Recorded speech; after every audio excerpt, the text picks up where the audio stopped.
welcome back to another Wind Down Wednesday with me, Janell. Welcome back to Mi Casa. Anyway, so what I want to talk to you about tonight is the VIP Beverly Hills glamorous lifestyle that we're all used to here in Los Angeles, Beverly Hills, and Hollywood.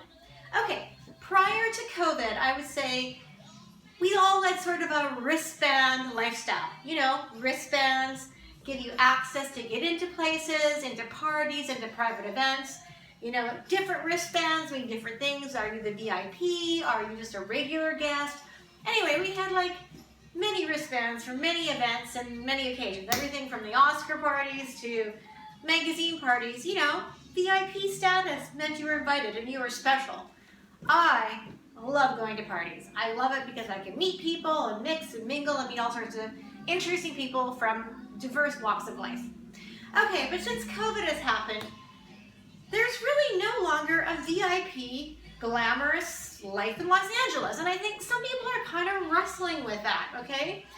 They're used to getting in front of the line. And so now, when there's no front of the line, they're very frustrated.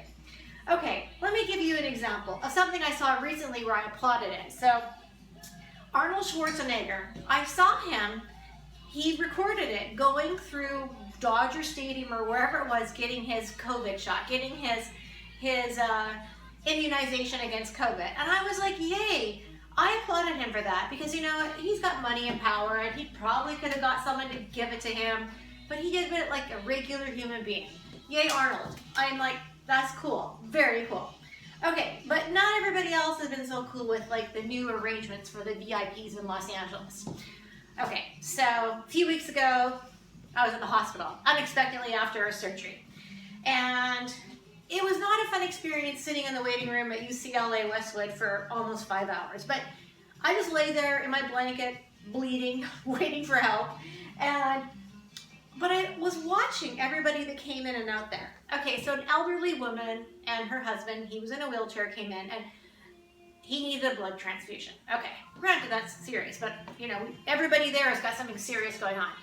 Every 20 minutes, the wife got up, went to the front and said, when is it going to be our turn? We've been waiting forever. And I want to yell, hey, I've been waiting longer than you. Hello. Anyway, she was like super annoying. But then someone came in and they took him back. And she went up and she's like, well, he came in here after me and he's getting to go ahead of me and that's not right. And I'm repressing laughter even though I felt like crap. And the kind nurse, also repressing laughter, said, ma'am, it's not first come, first served here. We admit people by the degree of severity of their injury or illness. So that's not how an ER waiting room works.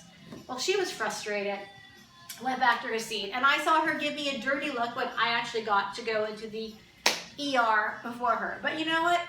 Anyway, I'm sorry. In a pandemic, in the emergency room, you gotta let someone go who is worse shape than you. It's just human common decency, and you know, you gotta breathe in your head to realize that. Anyway, I was in shock by that. I mean, she made a big stink, and I guess she was worried about her husband, but everybody in there is there. They're not, hey, it's COVID, it's a pandemic. It was at the height of the pandemic in Los Angeles, and I'm in a flippin' ER waiting room, like the last place I wanted to be. I'm sure no one wanted to be there, okay? Anyway, so sometimes in life, you gotta let other people go in front of you. Okay, so some people have been very kind throughout this whole COVID thing. Other people, not so much. Okay, so I'm standing in line at Whole Foods, and you know, you're 6 feet apart, you know, you're doing your best to stay your distance, and this lady comes up to the front of the line, and I'm second. I've been waiting like 25 minutes, right, for my turn. And she comes up and I recognize her as someone who used to go to Equinox Beverly Hills. She probably will again when the gym opens up. I could tell, I could see her eyes, I could see her hair. She was always lovely in the change rooms. But she said, I just need one spice. I'm in the middle of cooking something. Can I just go in? And the girl said, I'm sorry, ma'am, like, you know, there's a line. Well, why should I have to stand in line for one spice? Are you kidding me? Like, we're all standing in line. How do you know that I don't want just a loaf of bread, for Christ's sake? Anyway, the girl who was guarding the door at Whole Foods was very polite. She said, I'm sorry, ma'am. It's just the way it works. You're going to have to stand in line. Well, she stormed off in a huff. And I thought to myself, yeah, you know what? I'm never looking at her the same way again. Like, what a biatch, right? I mean, like, seriously? Anyway, so now you're in Whole Foods, you're getting your groceries, you've got your cart, you're going as fast as you can because you don't want to be in any building too long. So, because you don't want to get COVID, they say 15 minutes maximum in a place like that. So now you're standing in line, okay? You've got your stuff, but there is a queue of people standing in line waiting to check out. And they usually have like one line because they have like so few people. I think it's 20% or 25% capacity in the store. So there's really not many people in there. There's always that one person who's got a handful of groceries and they just come and they walk in front of the line carrying their groceries and stand like as if they're going to bypass everybody else. And when the sales girl clerk points out, excuse me, but the line is over there, they're like, oh, I didn't see it.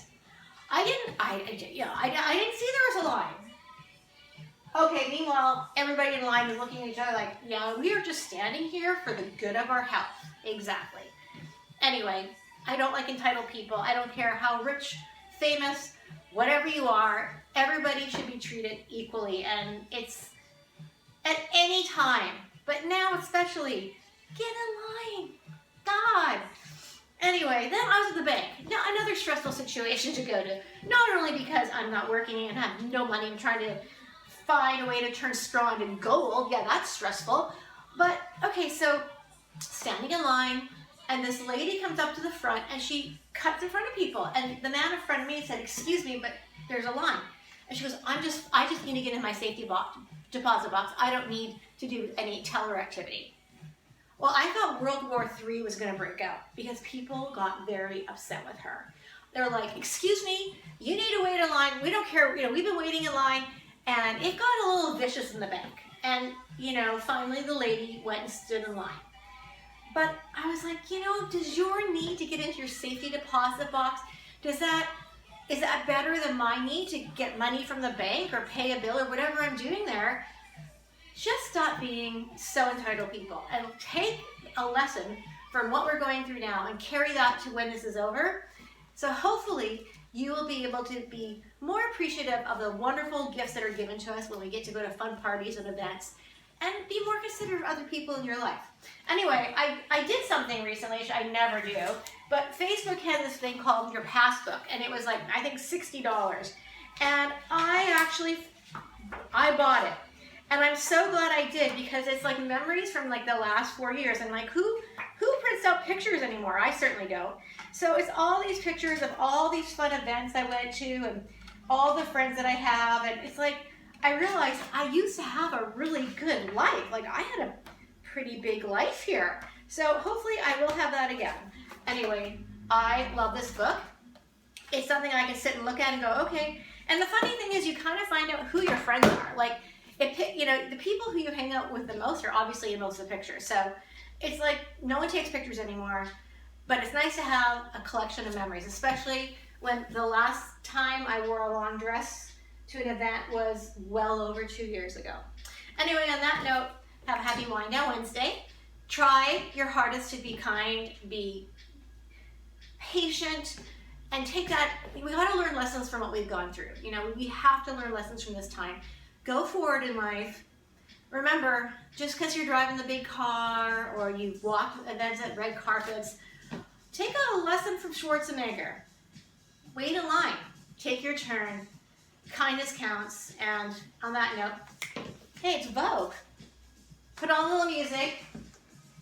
Have a little fun. Make the best out of this. Because, you know, we will get through this. Although I keep getting scared because that damn virus keeps morphing into another strain. But anyway, happy Wind Down Wednesday.